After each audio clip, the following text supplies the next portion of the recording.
Okay, I am going to try and cut off another couple of ounces here by modifying my stock a little bit and adding just a simple foam butt pad instead of either the factory or the one that would come with an aftermarket stock. A lot of butt pad options out there. Some of them are lighter than others.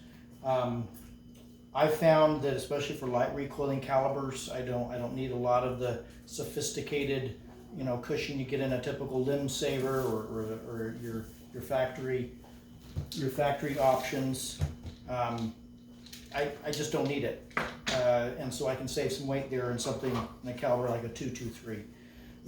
So in preparation for this, I am going to trim the end of the stock down a little bit in hopes to shave an ounce. My target goal for this, as far as the just the barreled action goes, with a 16-inch 223 fluted barrel with my fluted bolt and everything else. My goal is a 5-pound rifle, and so I'm right at without any butt pad on there. I'm right at 5 pounds 1 ounce. So ideally, I'm going to need to cut off about 2 ounces. Now, there are a couple ways I could argue this could be done. In theory, I could get a different bolt and have it fluted a little bit more aggressively like this. That would definitely take off a couple of ounces. If you recall from our previous videos, something like this fluted bolt with this X pattern, which is more expensive to do up front, is going to be 7.5 ounces versus this more traditional style of fluting is 8.6. So there's 1.1 ounces right there alone. So in theory, I could swap this. Unfortunately, this one is for more of your standard action size bolt. This is the 223 size action bolt, which I need for this particular rifle. So I'd like to take off a couple more ounces. The two ways that I'm looking at doing that would be, first of all, I'm going to trim this end off, and I've done this in a few other rifles where I cut the fore end down and save a little bit of weight in an area that I don't really use. I don't use the far end of the fore end much. I really need grip and a space for my ARCA plate, which, if I leave room for the grip and the mag, I mean, I could cut off 5 inches of that fore end and still have plenty of real estate for the things that I need for my own purpose, my own particular purposes, which are not going to meet everybody's needs. But for my hunting rifles, I tend to not use that extra couple inches. So I can trim some off there if I need to. I can trim a little off the back end. Now what I'm going to replace it with is, this is just a piece of a yoga block. It's really a dense foam, and I found that it's pretty durable, and it's cheap. At Walmart you can pick a yoga block up for $5-7, and you get a lot of different uses out of it. I may end up adding a grip modification to extend the grip of the rifle, or grip a little bit closer to my trigger, like a really short trigger pull, especially if I'm letting the kids use this rifle. And so I'm going to see if doing that out of this type of foam is going to be the ticket or not. So some of this is trial and error. In this case, this is going to be a little bit of a test. I'm going to try and glue the final piece essentially onto the cut end. And in this particular instance, you've got Stockies has got a little carbon fiber inset piece there, and then they've got some foam fill. I don't know exactly what I'm going to get when I cut this off. I may have to fill the void with a little bit of spray foam or something. But in the end, I'm looking for a flat surface that I can essentially glue a piece about this shape, just a little bit thicker, is what I'm gonna carve this into. And gluing a foam is always a tricky endeavor. So, for example, this high strength contact adhesive, if I put it on this this type of foam, like your typical house insulation foam, it'll eat it. Like, it'll literally melt this kind of foam. I've tested with this type of foam that comes in your yoga block, and I have a little piece here that I just put the contact adhesive on 20 minutes ago, and I'm just testing its adhesive strength, and it doesn't show any signs of eating the foam. So it looks like it ought to be a good application, a good option for this application, I should say.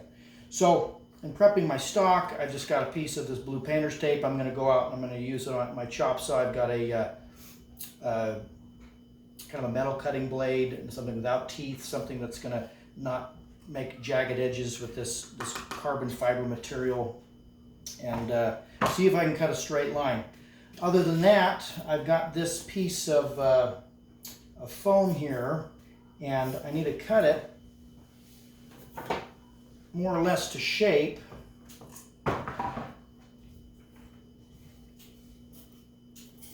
And so I've kind of marked out the dimensions of what I'm going to be trying to accomplish here.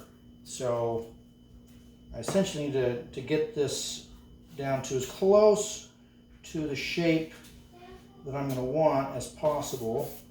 And it's good for messing with this kind of foam to have a really sharp knife, something that doesn't have a lot of flex to it when you're trying to make your primary cuts. And I just work around it, try and make a fairly even cut, so I can make it nice and smooth to try and begin my rest of my little carving off of here. Like I said, some of this process is definitely trial and error. It's not, it may not be pretty in the end, and it may not even be worth it for some to approach a weight-saving issue like this with something DIY. But I found, over the years, I found a lot of satisfaction in modifying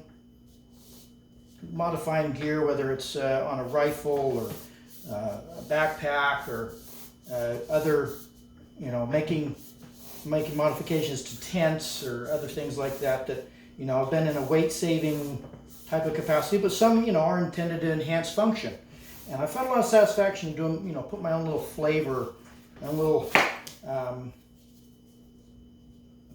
own little taste on the projects that I do. And like I said, not all of them turn out like I hope, but it's fun in the meantime to just dabble with different things, see what works and what doesn't.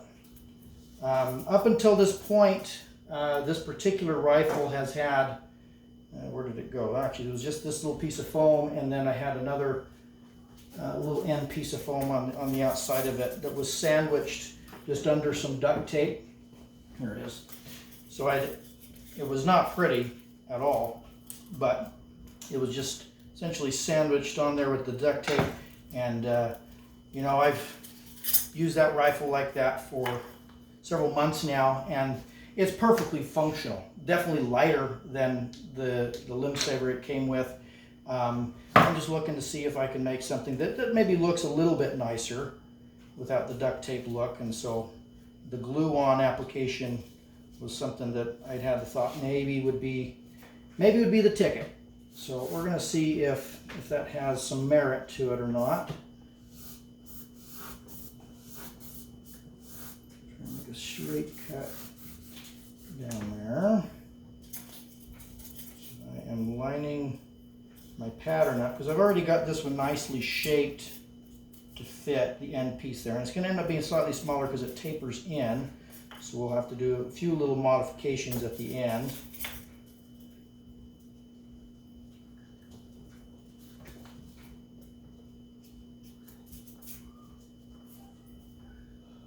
You know, and I suppose it's as good a time as any to always broach the subject of why. I know I get those questions a lot. Why go to the effort of trying to shave an ounce here or an ounce there? You know, what's the point? And I'll be completely honest. Sometimes the point is just because that's what you want. You just want the lightest weight possible rifle. There's not really any functional reason in saving a gram here or an ounce there, or even a pound here or a pound there. You know, can you really? You know, you get the question all the time. Can you really feel the difference between 1 pound on your feet if you're backpacking in the hills, for example? And the honest answer is no. Not 1 pound. No, I can't tell the difference between 1 pound in my pack, let alone 1 ounce for sure, or a gram for that matter. But I can notice the difference between 5 pounds and not having 5 pounds. And while it seems tedious, it doesn't take very many increments of an ounce or two here and an ounce or two there to add up to a pound here and a pound there, and ultimately add up to something that is significant. Most people, if they are starting out in trying to lighten their packs or lighten their load for whatever purpose they're doing in the outdoors, you're going to be able to shave weight without any modifications. You just are swapping one type of gear for another, or leaving something behind that is superfluous. And that's the best place to start. I mean, you can shave pound after pound after pound by just using a type of item that is lighter than another. You know, I think for me the quintessential example is the Nalgene bottle. I bet you need a way to carry water, but the Nalgene bottle is 3, 4, 5 times as heavy, just the empty bottle itself, than just taking a plastic water bottle. And yet the plastic water bottle is the cheapest option. You just take a plastic water bottle, or 2 or 3 or 5, and put those in your backpack, and you are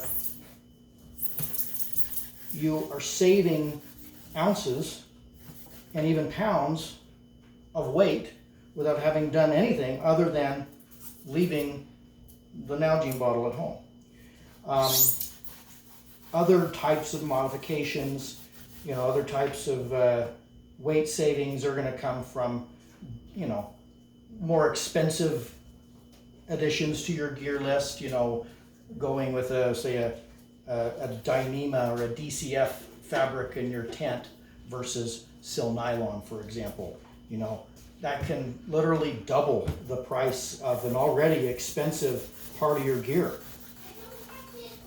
But it could shave, you know, I mean, the typical DCF tent material might be 0.5 to 0.7 ounces per yard, whereas sil nylon might be 1.2 to 1.3 ounces per yard. So a significant weight savings. You could literally cut the weight of your tent in half. But it'll cost you. You know, it's gonna. There's some significant expense involved in some of those modifications. However, at the outset, some of the more simple ones, like just swapping that Nalgene for a simple water bottle, sort of a simple plastic disposable water bottle, is not going to cost you a dime. Maybe even save you money if you don't have to go buy that Nalgene bottle, for example. So keep that in mind as you consider some of these things. There is function involved. There's a purpose involved in the ultimate goal of saving weight. But when it comes to whether or not you should dive into the minutia of trying to accomplish a 5-pound base weight rifle versus a 5.1 or a 5-pound 1 ounce rifle, that's up for you to decide whether or not you're going to see the benefit and the value of that very minor change. But if you do that, if you take that mindset to all of your gear, you can literally shave pound after pound after pound. So I've carved this down. It's not exactly to the shape that I want it, but I am going to now weigh this and see how far off I am from what I had on either of my options.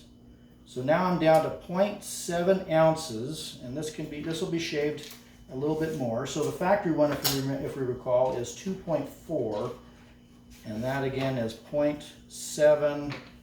This little bugger, which would, to do what we're doing here, is not even registering. It's literally 1/10 of an ounce. I have to reset my tare there.